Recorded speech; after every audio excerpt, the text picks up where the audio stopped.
What up, sports fans? Waxon Wednesday. This is Jake Waxman and Tyler Lava. Two guys talk sports. Let's go. Butler. Basketball. Okay. Yeah, I'm frustrated with Butler basketball. All right. And I know they're not even my favorite team. They're one of those teams I like watching, but they're not my favorite team, of course. But they're one of the. But I like watching Butler basketball, except when they go and have embarrassing losses like this, sadly. And I know it sounds like I'm being hard on them. Go easy on them.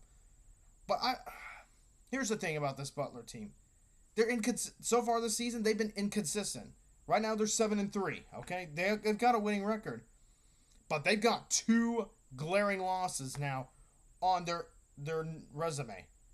And come tournament time, like Selection Sunday, it's really gonna hurt them, even if they have a great non-conference or a great conference grind or win a lot of conference games. So it's what John Rothstein, a guy who I follow on Twitter, refers to these kind of games as bye games.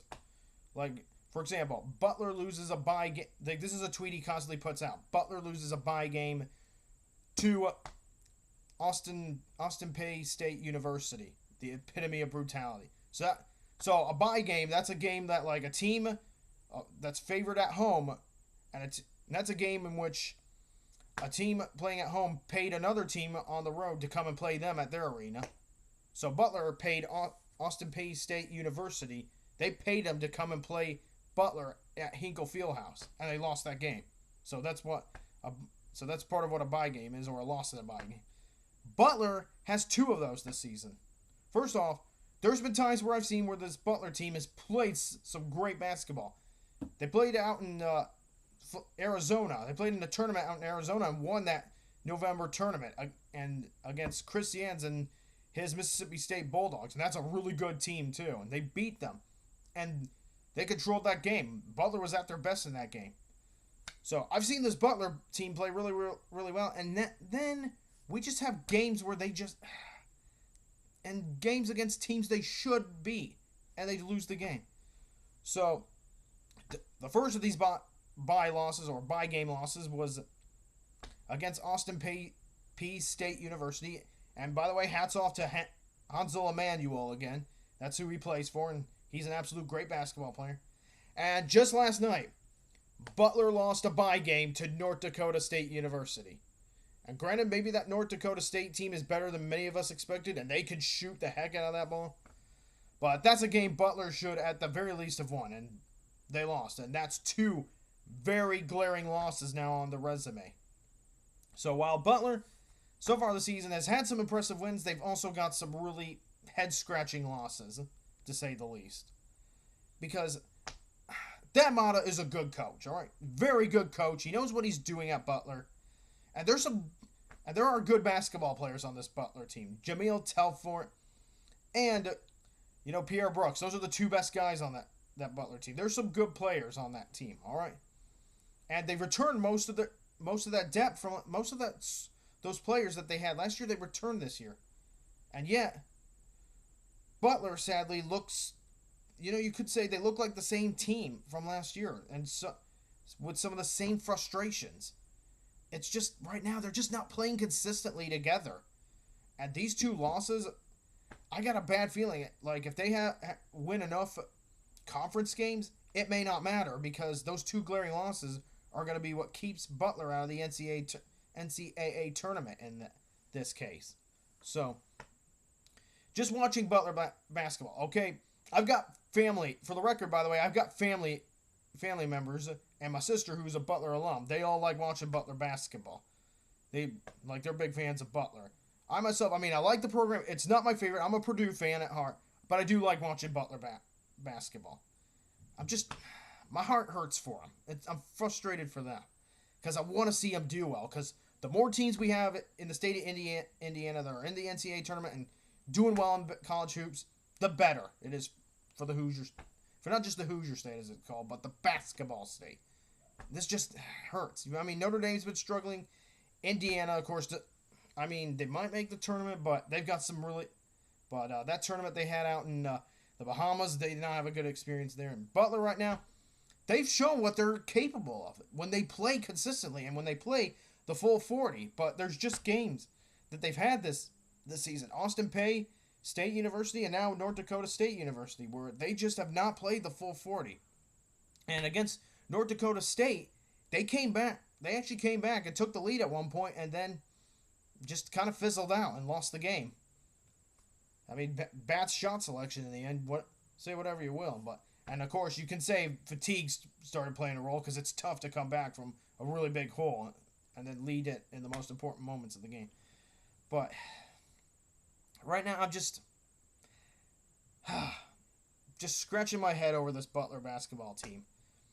Like, they could be a good team. They could be a sneaky good team, but then they have losses. They have games like this where they just don't play the full 40 and they lose when they shouldn't. And now they got themselves a big hole to dig out of and an even bigger mountain to climb if they want to steal a spot in the NCAA tournament.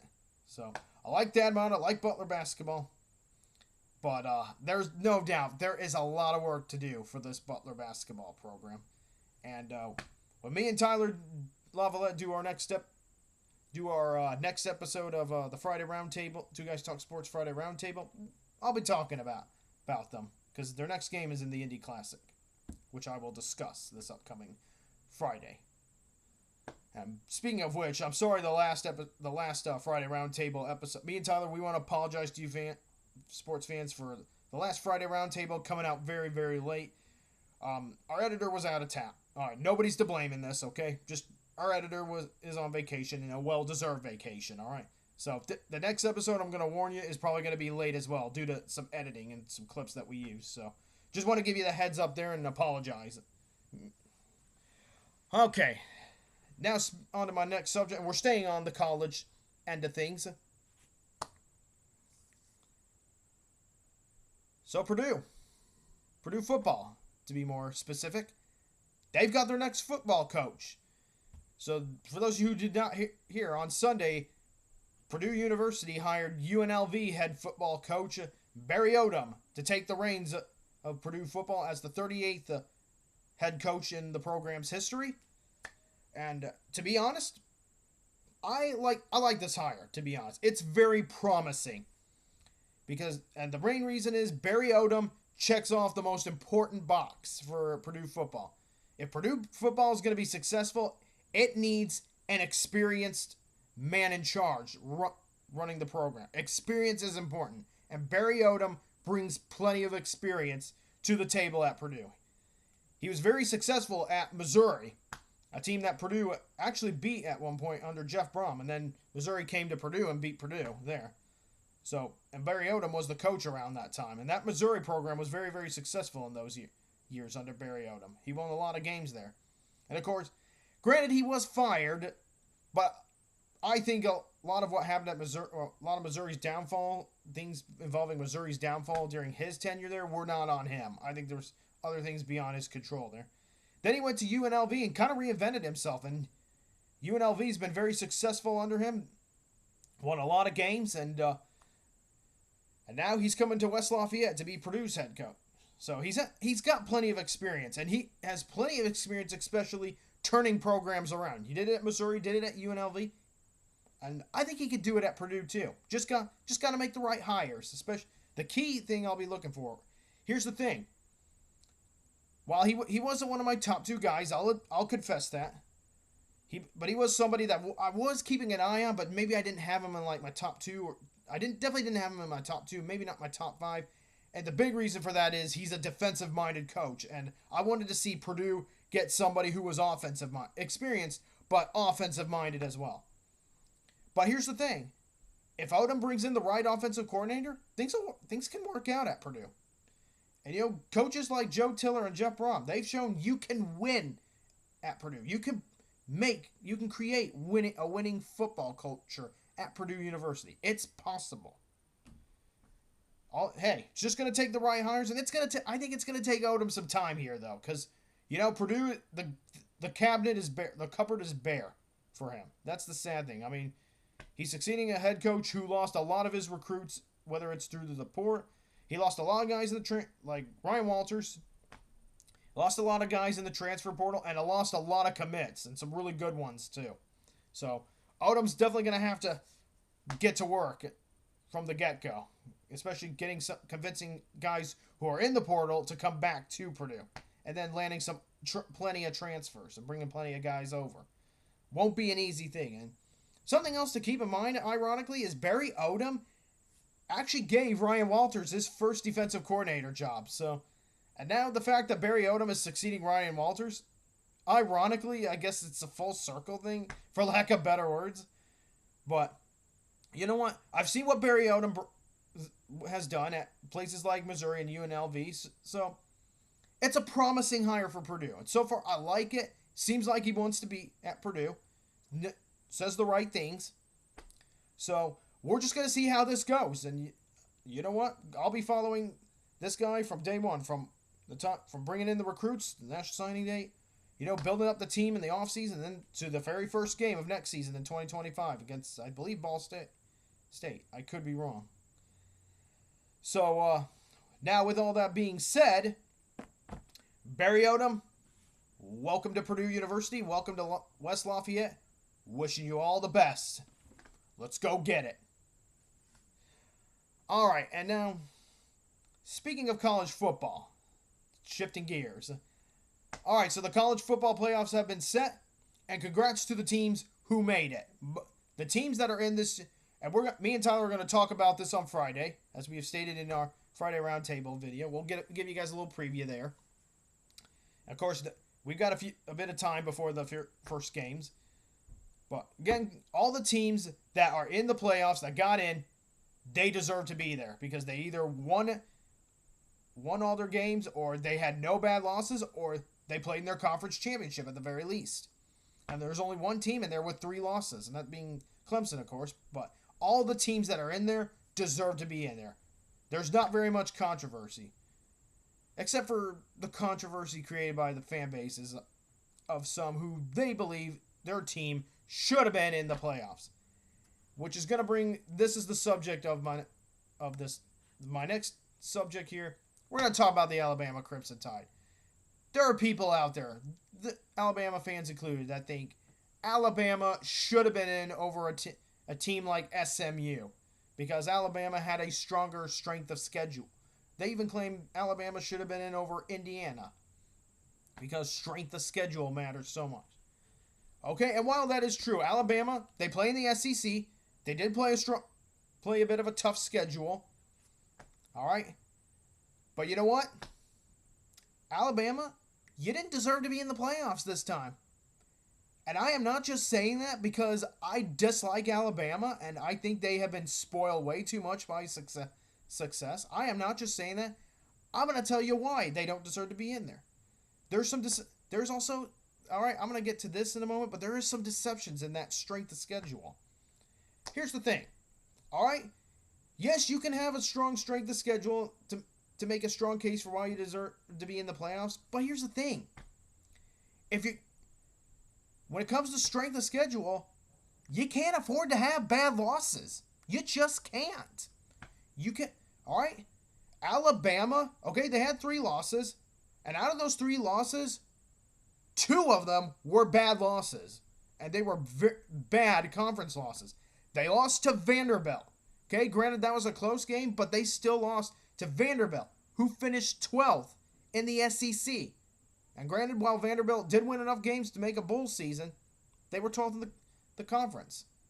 And then they lost to the 13th ranked team in the SEC in the Oklahoma Sooners, who also just won enough games to make bowl season. All right, both of those 2 teams that Alabama lost to were 6-6 teams, a pair of 6-6 teams. Those, okay, the SEC is tough, but Alabama never loses to teams like this. They never lose to 6-6 teams. All right, those are, especially when it comes to Alabama, those are bad losses. All right. Okay, I'm not saying those teams are bad, but they're certainly not like playoff caliber teams. Bama had 1 good loss, and that 1 good loss was to Tennessee, who is ranked 7th, and they are in the playoffs. All right, that's the only good loss that Alabama had. They lost in a close one. And by the way, back to the point of the bad losses, Alabama only put up 3 points against Oklahoma. That's right. They went into Norman and got their butts handed to them in Norman. They lost by 21 to a 6-6 Oklahoma team. That just... See, you can't have losses like that. Or, you gotta... If you're gonna lose the teams that are in position to make the playoffs. Not got teams that are vying to just make bowl season. Alright? And one other thing I want to point out. And here's another reason why Bama did not deserve to make the playoffs. And this brings me back to one point I was talking about. Their strength of schedule being a bit of a deception. It matters when you play teams, whether they're hot or cold. But here's the thing, and this is something I've noticed Bama does every season. Alabama football, what the hell are you doing playing a team like Mercer on November 16th? What are you doing there?